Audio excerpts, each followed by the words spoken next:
का है दिया, देने वाला ने दिया, वह भी दिया किस शान से, लेने वाला ले लिया, कह दिया अभिमान से।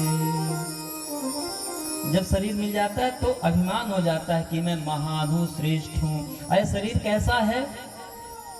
यह शरीर कपड़े के भांति है।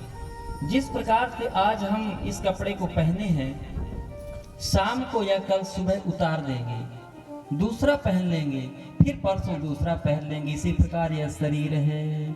बसांस जीर्णानि यथा विहाय, नवानि ग्रहणानि नरोपराणि, तथा शरीराणि विहाय जीर्णानि नन्यानि संयाति नवानि देहि। ये कपड़े की भांति शरीर है, इसको पता नहीं कब बदलने का समय आ जाए। ये क्षणभंगुर जीवन है, क्योंकि बताया गया कि कोई भी जीव अपने शरीर को त्यागता है तो कोई न कोई व्यवस्था हो जाती है उसके हड्डी चमड़े आदि आदि की, लेकिन एक ऐसा मनुष्य तन है कि इसका अंतिम में कुछ काम में नहीं आता। लेकिन इस शरीर को कहा गया है बड़ो भाग्य। ये बड़े भाग से भगवान को जब करुणा आती है, दया आती है, तब भगवान यह नर्तन प्रदान करते हैं और उसको पाके हम अभिमानी हो जाते हैं। तुलसीदास जी कहते हैं कितने भाग से शरीर हमको मिलता है? बड़े भाग से शरीर की प्राप्ति होती है। बड़े भाग्य मानुष तन पावा, मानुष तन पावा। बड़े भाग्य मानुष तन पावा, मानुष तन पावा। सुर दुर्लभ सतो ग्रंथ गावा, ग्रंथ गावा। सुर दुर्लभ सतो ग्रंथ गावा,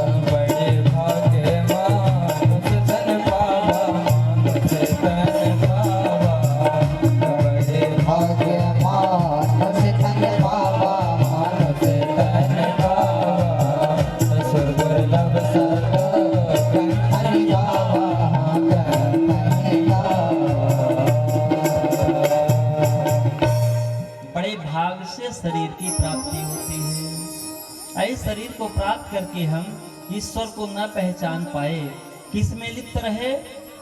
मैं अरु मोर तोर तय माया, यह बस फिरा हूँ ये जीव निकाया। जैसे प्रयागराज में स्नान करने के लिए प्रायः लोग जाते हैं, कुछ जाते हैं कि 1 महीना हम वहीं पर बिताएंगे, और गए इलाहाबाद तो क्या करते हैं? तंबू लगाने लगते हैं, टेंट वगैरह। टेंट लगाते लगाते पता चला स्नान का पर्व निकल गया, सब अपना अपना तंबू खोलने लगे और हम भी अपना तंबू खोल करके चलने लगे। लेकिन हम यहाँ से गए हैं प्रयागराज तंबू लगाने के लिए नहीं, स्नान करने के लिए। लेकिन पूरा समय हम टेंट में अपना समय को व्यतीत कर दिए। इसी प्रकार जीवन है। हम भगवान के धाम से यहाँ कर्म करने के लिए आए हैं, अच्छे शुभाचरण करने के लिए आए हैं, लेकिन यहाँ आकर के मैं और मोर तोर तय माया में लिप्त हो जाते हैं और अपना पूरा समय बर्बाद चला जाता है हमारा। किसी संत से पूछे, एक संत जी आश्रम नहीं बनवाए थे, आश्रम छोटी सी कुटिया थी, ऐसे सामने बैठे थे, तो किसी ने कहा महाराज जी आपको एक बड़ा सुंदर आश्रम बना लेना चाहिए। कितने, उन्होंने कहा कितने दिन की जिंदगी? बहुत ज़्यादा समय नहीं है, कितने दिन की ज़िंदगी हमारी, हम क्यों बनाएं? जो समय घर बनाने में लगेगा, व्यवस्था करने में, वही समय हम भगवान में लगा दें। तो बोले कि आपकी आयु कितनी हो गई? तो बोले मोहि देखत इतने दिन भयऊ, अब ब्रह्मा 20 नाश हो गए। मैं बैठे बैठे देख रहा हूँ कि भाई 20 बार सृष्टि हो चुकी और बैठा हूँ, और उनको चिंता है कि क्यों कुटी में बनाऊं, कितने दिन की जिंदगी है। आज हम लोगों की ज्यादा से ज्यादा 100, इतना भी मुश्किल पड़ता है। लेकिन मान लीजिए कि 100 है, 50 वर्ष तो हमारा रात्रिकालीन सोने में चला गया, 15, 18, 20 वर्ष तो बाल काल में चला गया। तुम्हारे पास कहाँ समय है? इसमें भी थोड़ा समय निकाल करके भगवान से संबंध जोड़ लो, कितना कल्याण हो जाए। एक घड़ी आधी घड़ी आध्यो पे पुनियाद, तुलसी चर्चा राम की हरे कोटे अपराध। थोड़ा थोड़ा समय निकाल करके यदि हम भगवान से लग जाते हैं तो भगवान की कृपा हो जाती है, क्योंकि अंतिम में जहां जीव की मति होती है वैसे गति होती है। यदि हमारा पूरा जीवन गृहस्थी जोड़ते जोड़ते पूरा लग गया तो जब हमारा अगला जन्म होगा तो बस इसी प्रकार माया में हमारा होगा, हम ईश्वर को पहचान नहीं पाएंगे।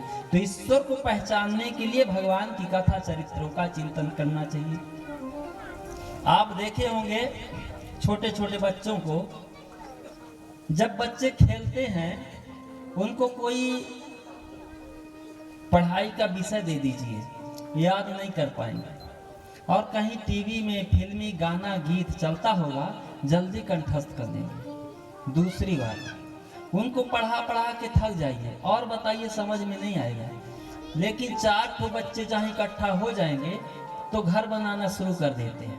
देखे होंगे आप, छोटे छोटे घर बना लेंगे, रेता रखा है ना, उसी में वो हाथ डाल करके बिल जैसे बना लेंगे। लकड़ी पाएंगे उसको छाने लगेंगे, बनाने लगेंगे। ऐसा होता है ना, ऐसे बच्चे लोग करते हैं। क्यों करते हैं? क्योंकि उनकी प्रवृत्ति बनी हुई है, वो अगले जन्म यही तो करते आए, अभ्यास उनका समाप्त नहीं हुआ। यदि यही अभ्यास हम भगवान में लगा दें, मन भगवान में लगा दें अंतिम समय में, तो अगला भी जन्म हमारा हो, कहीं भी होगा, तो भगवान को पहचानने का आदत बन जाएगा, स्मरण बन जाएगा। जैसे संस्कार कितना बड़ा प्रभाव होता है। तोता से जल्दी जाग जाता है मुर्गा, मुर्गा जल्दी जाग जाता है तोता से पहले, 4 बजे मुर्गा जाग जाता है। लेकिन ब्रह्म मुहूर्त में जाग तो जाता है मुर्गा, लेकिन मुर्गा को सीताराम सिखाते रहो, कभी नहीं कहेगा सीताराम।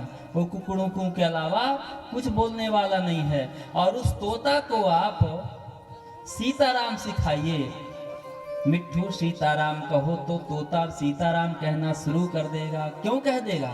क्योंकि उसके पूर्वजों ने भगवान से जुड़े। जो सुखदेव जी की कथा, सुखद रूप तो है, इनके पूर्वजों ने कथा को भगवान से जुड़े हैं। आज भी इनका परंपरा चलते आ रहा है। सुआ को कितना भी संकट आ जाए वो कभी कीड़े मुकेड़े नहीं खाता, मांसाहारी तोता नहीं है। और चिड़िया वगैरह मांस भक्षण, चींटी वगैरह सब खा जाएंगी, पर तोता कभी नहीं खाएगा।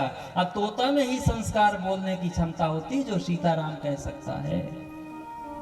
इसी प्रकार की अभिनय बात, इसी प्रकार से हम लोगों का यदि अभ्यास भगवान के प्रति हो जाए समर्पण, तो जीव का कल्याण हो जाता है। अंतिम समय में गीता क्यों सुनाते हैं? इसीलिए सुनाते हैं, पता नहीं ये किस संकट पर है, और यदि कृष्ण अर्जुन का तनिक भी प्रसंग इसके कान पर चला जाएगा तो शायद है कि इसका मन भगवान में लग जाए, और जब जीव का मन भगवान में लग जाए उसका निकट कल्याण हो जाएगा। इसीलिए भगवान के नाम पर, भगवान के चरित्रों पर अभ्यास करना चाहिए, लक्ष्य बनाना चाहिए। और जब हमारा सही लक्ष्य हो जाएगा भगवान के प्रति, तो जीव का अपने आप कल्याण हो जाता है। लेकिन हम कल भी कहे थे, नित्य किया बताया करते हैं आप